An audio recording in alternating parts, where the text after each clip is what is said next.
hak sebut dalam hadis tu zatul jam yang bukan sebenar. Sebab apa yang Nabi guna hak bukan sebenar? Sebab dalam penggunaan umum orang Arab pada masa tu, semua hak sakit dalam dada tu zatul jam berlaku. Dia guna gitu, tapi bukan hak sebenar. Nabi SAW sudah sebut baru ni, iaitu kalau udrah, iaitu bengkak tonsil ni, tekak ni, hak tu kena guna cara sa'ud, iaitu masuk ke hidung. Masuk ke hidung. Yusta'malu isti'atan. Kalau zatul jam diguna dalam bentuk ubat ladu. Ubat ladu. Wa yuladdu min zatil jam. Baru ni sudah sebut dah. Yang ni pesakit itu masukkan ubat melalui mulut dia. Dia tak payah bangun. Kalau dia tak boleh bangun, sakit kau gapo kau, boleh bubuh ubat ke mulut dia, ke tepi masuk ke mulut dia dengan tiup ke apa ke, kita kata straw ke, itu dia panggil ladud. Ladud ni tidak semestinya dalam bentuk bertokar gitu, bulat, biji gitu, tak mesti. Iaitu ubat yang dimasuk melalui mulut. Tetapi biasanya pada masa tu ladud ini digunakan dalam bentuk macam makjun gitu. Dia ambil, letak celah, celah gigi dengan bahagian pipi sebelah dalam tu lah, letak situ, kemar situlah. Itu cara ubat ladud dulu. Tetapi maknanya yang umum tidak semesti begitu. Boleh jadi dalam bentuk cair, tapi ubat yang dimasukkan ke mulut, itulah yang dimaksudkan dengan ladud. Dan baru ni disebutkan wa yuladdu min zatil jam. Kalau zatul jam, penyakit zatul jam, hak disebabkan oleh angin tu, hak tu digunakan dalam bentuk ladu.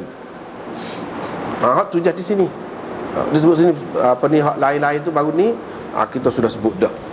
Cuma dalam riwayat ni dia kata anak dia hak dia pergi tu, hak kata jadi bekak tonsil ke apa tu, anak dia hak tu lah juga hak kecil atas riba nabinya, ya royak. Situ yang kita dapat tahu anak dia hak tu lah juga, bukan hak lain. Daripada situlah hukum air kencing budak lelaki yang belum makan apa-apa tu ada khilaf di antara ulama. Ada yang mengatakan najis dia tu ringan, perlu boleh dihilangkan dengan direnjiskan air begitu saja, tak mesti mengalir. Walaupun itu ada khilaf lah. Tetapi bagi orang yang terima gitu, antara dalil dia ni hadis ni, habislah situ.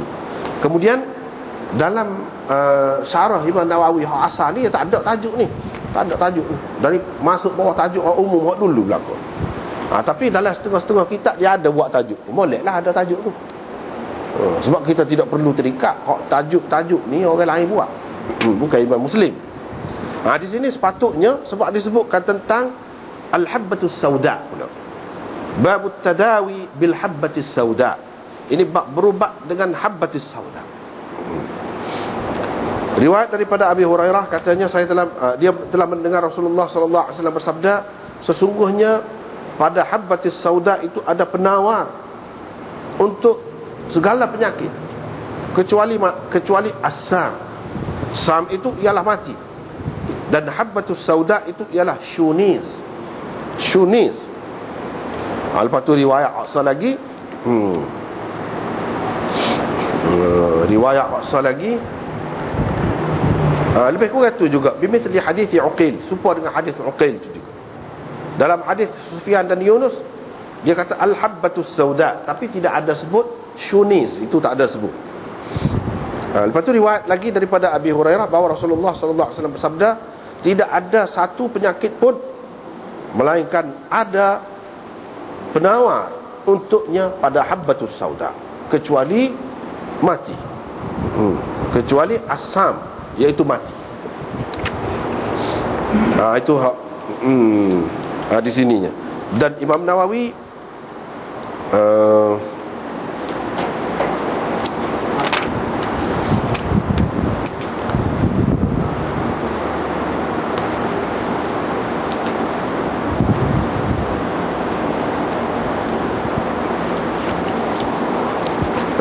tak ada sebut tu.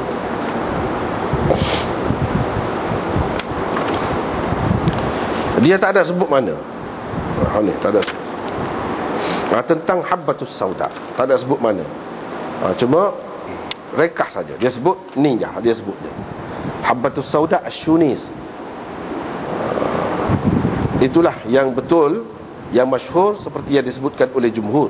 Kata qadhi wa dzakara al-Harbi 'an al-Hasan, al-habbatus sauda itu al-khardal, biji sawi, dia kata.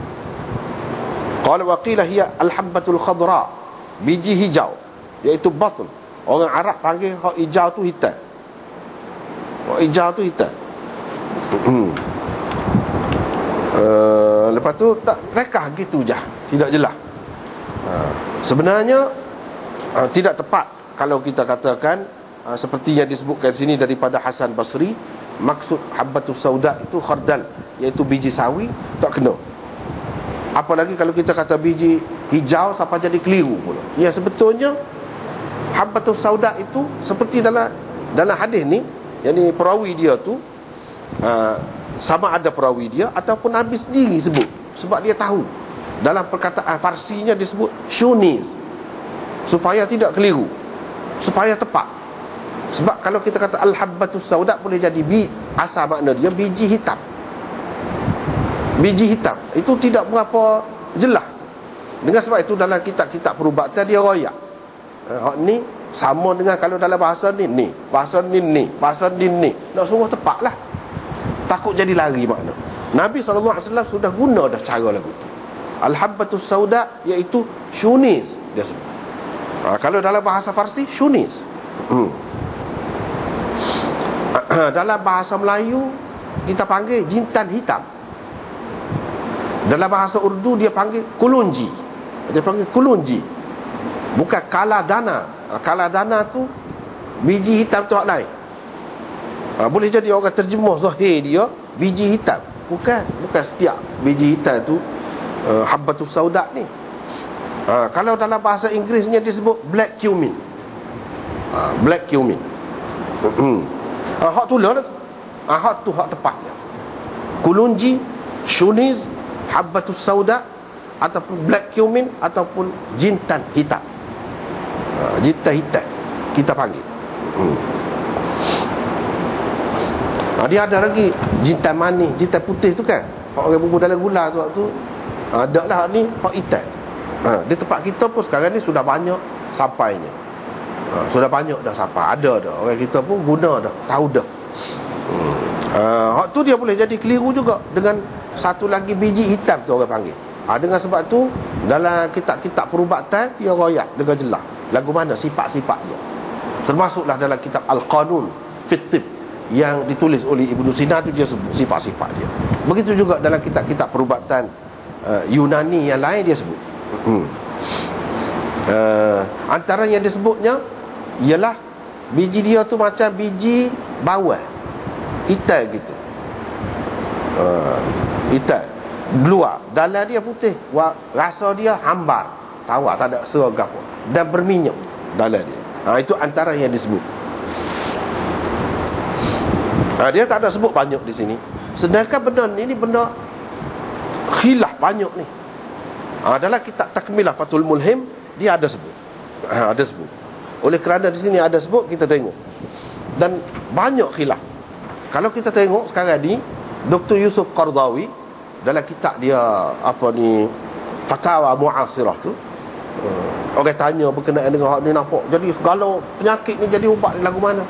Dia lebih cenderung kepada mengatakan ini khusus untuk orang tertentu di zaman Nabi. Dia pergi ke situ. Bukan untuk semua orang, untuk semua penyakit, untuk orang tertentu saja, kata dia. Dia pergi ke situ. Boleh jadi dia rasa macam mana ni, adakah satu benda boleh jadi ubat kepada segala penyakit? Dia muskil. Bukan dia saja muskil. Sebelum dia sudah ada dah berapa orang. Antaranya yang disebut sini Syifa min kulli da'. Khattabi dan Ibnul Arabi mengatakan hadis ini termasuk dalam hadis am makhsus.